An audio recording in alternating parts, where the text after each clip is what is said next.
நாளைக்கான வீடியோக்கான ஒரு சூப்பரான ப்ரோமோ தாங்க வந்திருக்கு. ப்ரோமோ வந்து அட்டகாசமா இருக்கு அப்படின்னு தாங்க சொல்லணும். அதாவது பத்மா வந்து பிளான் பண்ணி மாயாவையும், சீனுவையும் பிரிக்கிறதுக்காக பிளான் போட்டுக்கிட்டு இருக்காங்க அப்படின்னு தாங்க சொல்லணும்.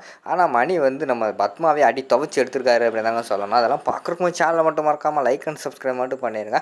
ஃபஸ்ட்டு எடுத்தோடனே மாடியில் வந்து நம்ம மணியும் மாயாவும் தான் பேசிக்கிட்டு இருக்கிற மாதிரி காட்டிகிட்டு இருக்காங்க. அந்த இடத்துக்கு வந்து சீனு வந்து வராரு. ஏய் மாயா, நீ என்ன நினச்சிக்கிட்டு இருக்க மனசில் அப்படிங்கிற மாதிரி கேட்காங்க. என்ன சீனு, என்னாச்சு அப்படிங்கிற மாதிரி சொன்னோடனே, எவ்வளோ தைரியம் இருந்தால் அம்மா கிட்ட அப்படி பேசியிருப்ப, ஒழுங்காக வந்து மன்னிப்பு கேளு அப்படிங்கிற மாதிரி வந்து சீனு சொல்கிறாங்க. இல்லை, நீ நடந்தது என்னன்னு தெரிஞ்சுக்கிட்டா நீ வந்து இப்படி கேட்க மாட்டேன் அப்படிங்கிற மாதிரி சொல்கிறாங்க.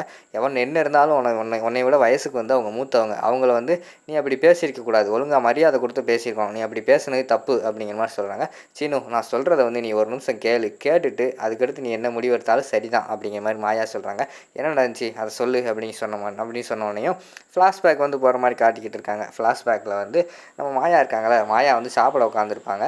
அப்போ வந்து பத்மா வந்து வருவாங்க. அப்போ வந்து அத்தை, எனக்கு ஒரு தோசை மட்டும் சுட்டு கொடுக்குறீங்களா அப்படிங்கிற மாதிரி ஒரு தோசை தான் கேட்டாங்க.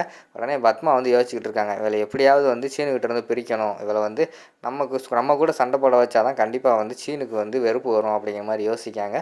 என்னடி நினச்சிக்கிட்டு இருக்கேன், உனக்குன்னு நான் வேலையாளா உட்காந்துக்கிட்டு ஜமீன்தார் வீட்டு பிள்ளை மாதிரி வந்து அது வாங்கிட்டு வா இது வாங்கிட்டு வா தோசை சுட்டு கொடு அப்படி இப்படின்னு ஆர்டர் போட்டுக்கிட்டு இருக்கேன். இங்கே பாரு, உன் ஆர்டரெல்லாம் ஏன்ட்ட போட்டுக்கிட்டு இருக்கக்கூடாது, போய் இதெல்லாம் வேறு ஆள்கிட்ட வச்சுக்கோ, வெளிநாட்டிலேருந்து வந்துட்டா நீ என்ன பெரிய இவளா அப்படி இப்படின்னு என்னென்னமோ பேசிடுறாங்க.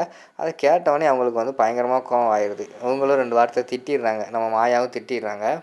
உடனே பெரிய மீட்டிங் போட்டாங்க. வீட்டில் எல்லாருமே சேர்ந்து இந்த பிரச்சனையை தீர்த்து வைப்போம்னு சொல்லிட்டு எல்லாம் மீட்டிங் ஒரு மாதிரி காட்டிக்கிட்டு இருக்காங்க.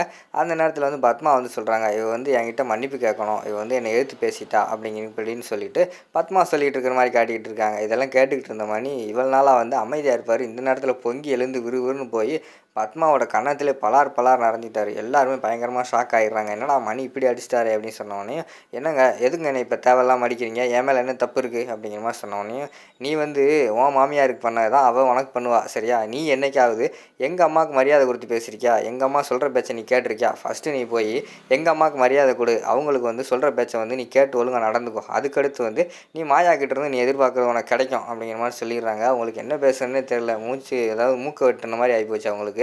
வெறும் ரூமில் போய் உட்காந்துக்கிட்டு அழுதுகிட்டே இருக்கிற மாதிரி காட்டிக்கிட்டு இருக்காங்க.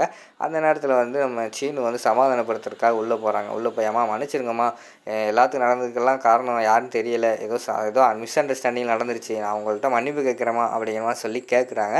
இல்லைடா, இதெல்லாம் யார் காரணம் தெரியுமா, அந்த மாயா தான். அவள் வந்து இப்போயே வந்து நம்ம 2 பேர்த்த பிரிக்கிறதுக்காக பிளான் போட்டா, எனக்கு கல்யாணம் பண்ணிட்டானா நம்ம 2 பேரும் எப்படி இருப்போம் என்ன இருப்போம்னு எனக்கு ஒன்றுமே தெரியலடா அப்படிங்கிற மாதிரி சொல்லிட்டு மாயாவை பற்றி இல்லாதும் பொல்லாதும் சொல்லி கொடுக்குற மாதிரி காட்டிக்கிட்டு இருக்காங்க. சீனு அந்த இடத்துல இருந்துக்கிட்டு யார் பக்கம் போகிறது, மாயா பக்கம் போகிறதா இல்லை அம்மா பக்கம் போகிறதான்னு இப்போயே வந்து தவிக்க ஆரம்பிச்சிட்டாங்க.